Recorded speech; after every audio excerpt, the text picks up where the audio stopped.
Welcome to target achiever. நம்ம இன்னைக்கு என்ன பார்க்க போறோம்னா ஏபி, அதாவது கூட்டுத்தொடர் அப்படின்னு சொல்லுவாங்க. ஸோ அதில் என்னென்ன ஃபார்முலாஸ் இருக்கு, எந்தெந்த கணக்குகளுக்கு என்னென்ன ஃபார்முலா யூஸ் பண்ணலாம் அப்படின்னு நம்ம பார்க்க போகிறோம். சரி பாருங்க, இந்த டாபிக்ல என்னென்ன ஃபார்முலாஸ்னு பார்க்கலாம்.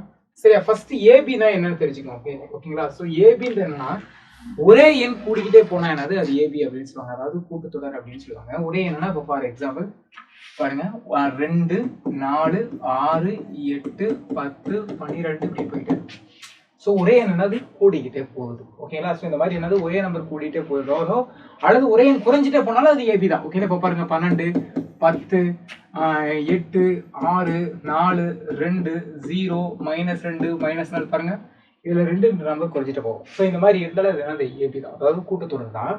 இப்போ கூட்டுத்தொடரின் பொது வடிவம் அப்படின்னு பார்த்தோம்னா பாருங்க, இதுல ஏ பிளஸ் டி, ஏ பிளஸ் 2D, ஏ பிளஸ் 3D. இதுல ஏன்றது என்னன்னா முதல் உறுப்பு, டின்றது பார்த்தோம்னா பொது வித்தியாசம் அப்படின்னு சொல்லுவாங்க. ஸோ இந்த டின்றது என்ன சார் அப்படின்னு பார்த்தோம்னா பாருங்க, பொது வித்தியாசம் பார்த்தா இது ரெண்டுக்குள்ள டிஃபரன்ஸ் 2, இது ரெண்டுக்குள்ள டிஃபரன்ஸ் 2, இதுக்குள்ள 2 இதுக்குள்ள டிஃபரன்ஸ் 2. ஸோ அப்படி எல்லாத்துலயும் என்னது பொது வித்தியாசம் ஒரே தான் இருக்கும்.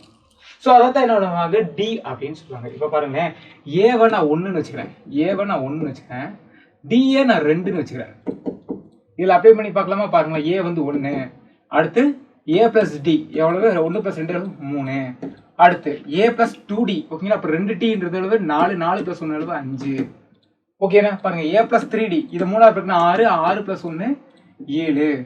இந்த மாதிரி போயிட்டே இருக்கும். பாருங்களேன், இதுல பாருங்க 2 கோடி இருக்கும், இதுல 2 கோடி இருக்கும், இதுல 2 கோடி இருக்கும். ஸோ இதுதான் என்னது கூட்டுத்தொடரோட பொது வடிவம் அப்படின்னு சொல்லுவாங்க. சரியா?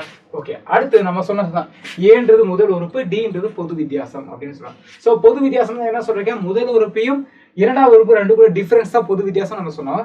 இப்போ பாருங்க, இப்போ நான் 2 4 6 8 10 இந்த மாதிரி போகும்போது இது T1, இது T2, டேம் 1 டேம் 2 நடத்தும். முதல் உறுப்பு இரண்டாவது உறுப்பு, D3 D4 D5. ஸோ இந்த மாதிரி போகும்.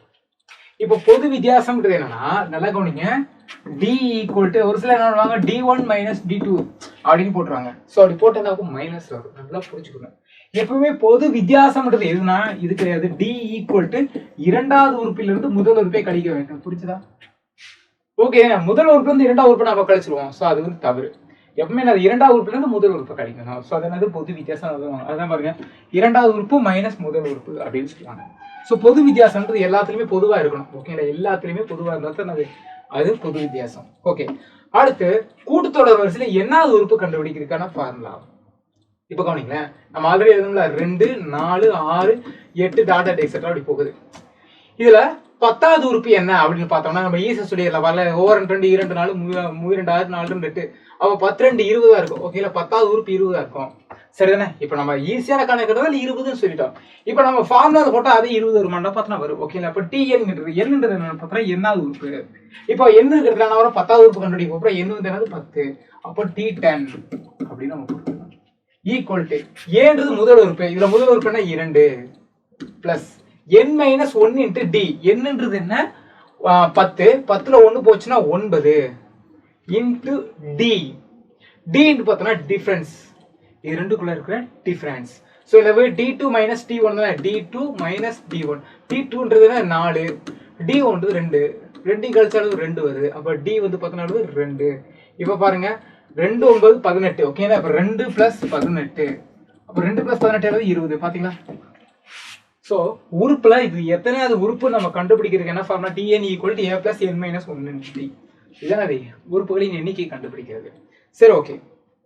அதே மாதிரி பார்த்தோம்னா ஒரு கூட்டுத்தொடர் வரிசையில் உள்ள உறுப்புகளின் எண்ணிக்கையை கண்டுபிடிக்கிறது என்னன்னா 2 ஃபார்முலா இருக்கு. நல்லா புரிஞ்சுக்கங்க. ஒண்ணு நல்லா கவனிங்க. இப்போ இந்த ஃபார்முலா எதுக்கு யூஸ் பண்ணணும்னா 2 4 6 8 டாடா எக்ஸெட்ரா இப்படி போயிட்டு இருக்கு. இதுல கடைசி உறுப்பு இல்லைன்னா தான் இந்த ஃபார்முலா உறுப்புகளின் எண்ணிக்கை கண்டுபிடிக்கணும். சரிங்களா? இது 2 4 6 8 டாடா எக்ஸெட்ரா 20 அப்படின்னு கொடுத்துட்டாங்க வச்சுக்கோங்களேன். இப்ப என்னது கடைசி உறுப்பு 20ன்னு கொடுத்துருக்காங்க. இதுல எத்தனை உறுப்பு இருக்கு அப்படின்னு கேட்பாங்க. புரிஞ்சுதா உங்களுக்கு? இதுல எப்படி கேள்வி கேட்பாங்க, இதுல 20வது 10வது உறுப்பு என்ன அப்படின்னு கேட்பாங்க. 10வது நம்பர் என்ன, 10வது உறுப்பு என்ன அப்படின்னு கேட்பாங்க.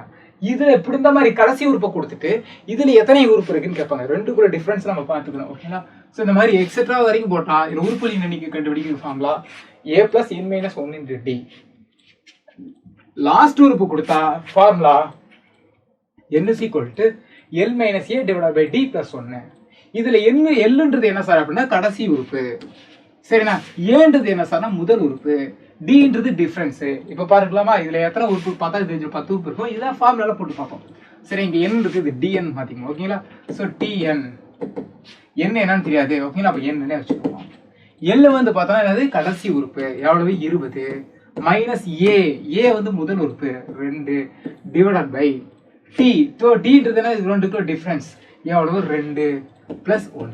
இப்போ பார்க்கலாமா, பாருங்க 20ல 2 போச்சுன்னா எவ்வளவு 18 பை 2 பிளஸ் 1. படிக்கலாம் 1 2 9 2 18. அப்போ 9 பிளஸ் 1 எவ்வளவு 10.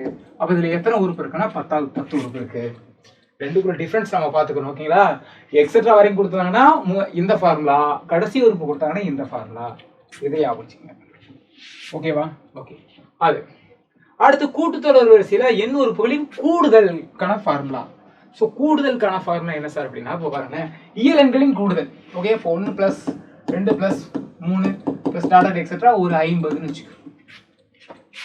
சரியா? இல்லைனா இப்படி வச்சுக்கோ, 2 பிளஸ் 4 பிளஸ் 6 பிளஸ் 8 பிளஸ் டாடா எக்ஸெட்ரா ஒரு 100. இதோட கூடுதல் கேட்டாங்கன்னா ஓகேங்களா? சரி, ஓகே. இப்போ நல்லா கவனிங்க, இந்த கொஸ்டின் இன்னொரு கொஸ்டின் எழுதுறேன். 2 பிளஸ் 4 பிளஸ் 6 பிளஸ் டாடா எக்ஸெட்ரா ரெண்டுக்குள்ள டிஃபரன்ஸ் நம்ம பார்ப்போம். பாருங்க, இதுல கடைசி உறுப்பு கொடுத்துட்டாங்க, இது கடைசி உறுப்பு கொடுக்கல. ஓகேங்களா? ஓகே. இப்போ கடைசி உறுப்பு கொடுக்காம இதுல முதல் 10 உறுப்புகளின் கூடுதல் அப்படின்னு கேட்பாங்க. ஓகேங்களா? ஓகே. இதுல உறுப்புகளின் கூடுதல் அப்படின்னு கொடுப்பாங்க. ரெண்டுக்குள்ள டிஃபரன்ஸ் நம்ம புரிஞ்சுக்கணும். ஓகேங்களா? இவற்றின் கூடுதல் கொடுப்பாங்க, முதல் 10 உறுப்புகளின் கூடுதல் கொடுப்பாங்க. நம்ம ஆல்ரெடி நம்ம சொன்னோம், உறுப்புகளின் எண்ணிக்கை கண்டுபிடிக்கிறதுக்கு என்ன formula, a plus n minus 1 into D. இது எக்ஸெட்ரா வரைக்கும் கொடுத்தா கடைசி உறுப்பு கொடுத்தா என்ன formula, l minus a divided by d plus 1. இது கடைசி உறுப்பு கொடுத்தா எண்ணிக்கை கண்டுபிடிக்க ஃபார்முலா. அதே மாதிரி கூடுதல் கண்டுபிடிக்கிறதுக்கு ஒரு 2 ஃபார்முலா இருக்கு. என்ன அப்படின்னா, எக்ஸெட்ரா வரைக்கும் கொடுத்திருந்தா இது formula sn equal to n by 2 2a plus n minus 1 into D. இது இதுக்கான ஃபார்முலா எக்ஸெட்ரா வரைக்கும் கொடுத்தா. சரி, ஓகே. கூடுதல் கடைசி உறுப்பு கூடுதல் கேட்டா ஓகேங்களா, என்ன sn equal to n by 2 a plus l. ஓகேங்களா? ரெண்டுக்குள்ள டிஃபரன்ஸ் கூடுதலுக்கு ஃபார்முலா ஞாபகம் வச்சுக்கணும். ஓகேங்களா? ஓகே. இதுல என்னன்றது என்ன, இதுல எத்தனை உறுப்பு கொடுத்துருக்காங்க 10. இதுல ஏன்றதுனா முதல் உறுப்பு, டின்றது என்ன ரெண்டுக்குள்ள டிஃபரன்ஸ். இதுல அப்ளை பண்ணணும். ஓகே. அதே மாதிரி இந்த ஃபார்முலா, இதெல்லாம் உறுப்பு இந்த கடைசி டேர்ம் கொடுத்து இதுல கூடுதல் கேட்டாங்க formula sn equal to n by 2 into a plus l. இதுல எல்லுன்னா என்னது, இதுல உறுப்புகளின் எண்ணிக்கை.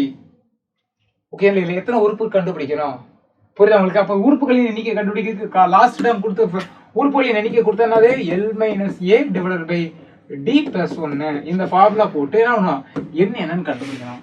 என்னன்னு கண்டுபிடிச்சா இதுல அப்ளை பண்ணணும். இதுல ஏன்றது முதல் உறுப்பு, எல்லுன்றது கடைசி உறுப்பு. இதை போட்டா என்ன கூடுதல் கண்டுபிடிச்சிடலாம். சரியா? ஓகே. இன்னைக்கு வந்து பார்த்தோம்னா ஏபியில் இருக்கிற ஃபார்முலாஸ் மட்டும் நம்ம பார்த்தோம். ஓகேங்களா? ஸோ மோர் டைம் பார்த்தோம்னா இந்த ஃபார்முலா கேள்வியாக கேட்டுருக்காங்க. சரியா? அதனால ஞாபகம் வச்சுங்க. எப்படி கேட்பாங்கன்னா, எக்ஸ் உறுப்புகளின் கூடுதல் அப்படின்னு கொடுத்தேன்னா எண்ணுக்கு இருக்கிறதுல அது எக்ஸ்ன்னு போட்டுட்டு நம்ம அப்ளை பண்ணணும். அவ்வளோதான். சரிங்களா? இந்த ஃபார்முலா ரொம்ப முக்கியம். இதை ஞாபகம் வச்சுங்க, கேள்வியாக கேட்பாங்க. சரியா? நாளைக்கு ஜிபியோட இதை பார்க்கலாம். Thank you so much.